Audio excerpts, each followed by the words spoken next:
आज आपण एका अशा विषयावर बोलणार आहोत जो महाराष्ट्रातील शेतकऱ्यांच्या जीवनाशी थेट जोडला गेलाय. होय, आपण बोलतोय शेतकऱ्यांच्या कर्जमाफीच्या मुद्द्याबद्दल, ज्याने सध्या राज्यभर चर्चेला उधाण आणलंय. निवडणुकीच्या जाहीरनाम्यातून मोठी स्वप्न दाखवणाऱ्या महायुती सरकारने शेतकऱ्यांना कर्जमाफीचं आश्वासन दिलं होतं. पण सत्ता हाती आल्यानंतर हे आश्वासन कुठे गेलं? शेतकरी आजही कर्जाच्या ओझ्याखाली का दवडलेत? या सगळ्या प्रश्नांची उत्तरं शोधण्यासाठी आजचा हा खास रिपोर्ट. चला सुरुवात करूया. नमस्कार, मी संचारी आकेरकर आणि आपण पाहताय टाइम महाराष्ट्र. महाराष्ट्र हा शेतीप्रधान राज्य म्हणून ओळखला जातो. इथल्या शेतकऱ्यांचं जीवन सतत दुष्काळ, कमी भाव आणि कर्जाच्या चक्रात अडकलं आहे. विधानसभा निवडणुकीच्या प्रचारात महायुती सरकारने शेतकऱ्यांना आशेचा किरण दाखवला. पंतप्रधान नरेंद्र मोदी आणि देवेंद्र फडणवीस यांनी राज्यात अनेक जाहीर सभा घेतल्या. त्यात फडणवीस यांनी ठामपणे सांगितलं, तुमच्या आशीर्वादाने महायुतीचं सरकार आलं तर शेतकऱ्यांना संपूर्ण कर्जमाफी देऊ. त्याचबरोबर वीज बिलातून मुक्ती, भावांतर योजना आणि लखपती दिदी यांसारख्या योजनांद्वारे शेतकऱ्यांचं जीवन सुधारू. या घोषणांनी शेतकऱ्यांमध्ये नवीन ऊर्जा निर्माण झाली होती. पण आता निवडणुका संपून महायुतीचं सरकार सत्तेत आलंय, तरीही शेतकऱ्यांच्या पदरी निराशाच पडलीय. मागील हंगामात दुष्काळाने शेती उद्ध्वस्त केली. शेतमालाला योग्य बाजारभाव मिळाला नाही. परिणामी कर्जाचा बोजा वाढत गेला. बँकांनी नवीन कर्ज देण्यास नकार दिला आणि शेतकरी आर्थिक संकटात सापडले. अशा परिस्थितीत त्यांनी सरकारकडे एकच मागणी लावून धरली, कर्जमाफीची.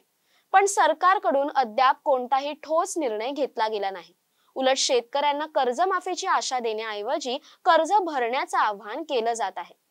हेच पहा ना, उपमुख्यमंत्री आणि अर्थमंत्री अजित पवार यांनी नुकतंच बारामती दौऱ्यात एक वक्तव्य केलं, ज्याने शेतकऱ्यांमध्ये खळबळ उडाली. ते म्हणाले, 31 मार्च पूर्वी पीक कर्जाचे पैसे भरा.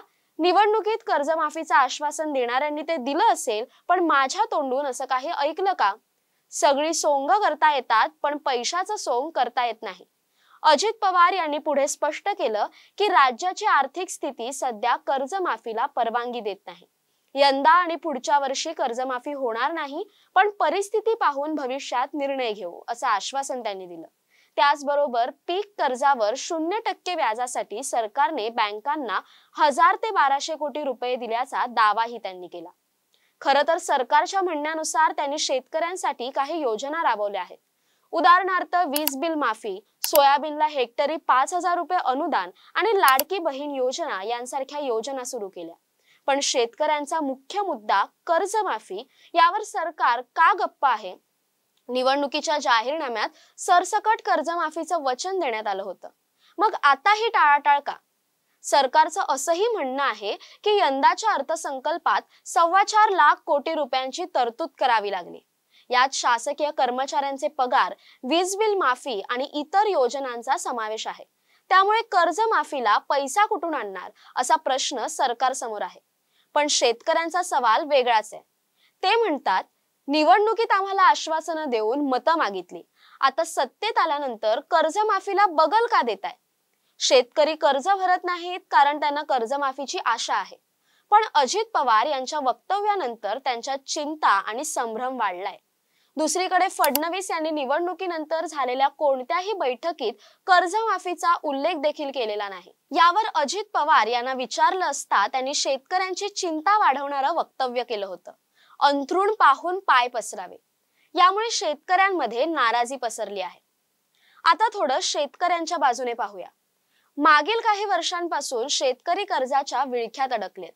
दुष्काळ, अतिवृष्टी आणि बाजारभावातील चढ उतार यामुळे त्यांचं उत्पन्न घटलं. कर्ज फेडता न आल्याने बँकांनी त्यांच्यावर दबाव वाढवला आहे. अशा परिस्थितीत कर्जमाफी ही त्यांच्यासाठी जीवन मरणाचा प्रश्न बनली आहे. शेतकऱ्यांचं असंही म्हणणं आहे की सरकार कॉर्पोरेट कंपन्यांचे कर्ज माफ करू शकतं, मग आमच्यासाठी का नाही? हा सवाल विचारणं त्यांच्यासाठी स्वाभाविकच आहे. एकंदरीत हा मुद्दा दोन्ही बाजूंनी गुंतागुंतीचा आहे. सरकार म्हणतंय की आर्थिक परिस्थितीमुळे कर्जमाफी शक्य नाही. दुसरीकडे शेतकरी म्हणतात की आम्हाला दिलेलं वचन पूर्ण करा. या सगळ्यात प्रश्न असा आहे की शेतकऱ्यांचं कर्जमाफीचं स्वप्न कधी पूर्ण होणार? सरकारने दिलेल्या इतर योजनांचा फायदा होतोय, पण कर्जमाफीशिवाय शेतकऱ्यांचं जीवन सुधारणार का? आणि जर कर्जमाफी होणार नसेल तर सरकार शेतकऱ्यांचा विश्वास कसा टिकवणार? तर मित्रांनो, महाराष्ट्रातील शेतकऱ्यांच्या कर्जमाफीचा मुद्दा सध्या तरी अनुत्तरित आहे. एकीकडे शेतकरी आशेवर आहेत, तर दुसरीकडे सरकार परिस्थितीचं कारण देत आहे. या सगळ्या घडामोडींचा शेतकऱ्यांच्या भवितव्यावर काय परिणाम होणार? सरकार आपलं वचन कधी पूर्ण करणार हे पाहणं औत्सुक्याचं ठरणार आहे. तुम्हाला या विषयावर काय वाटतं आम्हाला कमेंट्स मध्ये नक्की कळवा. तोपर्यंत नवीन आणि खऱ्या बातम्यांसाठी आमच्या सोबत जोडले राहा. टाइम महाराष्ट्राला सबस्क्राइब करायला विसरू नका. धन्यवाद.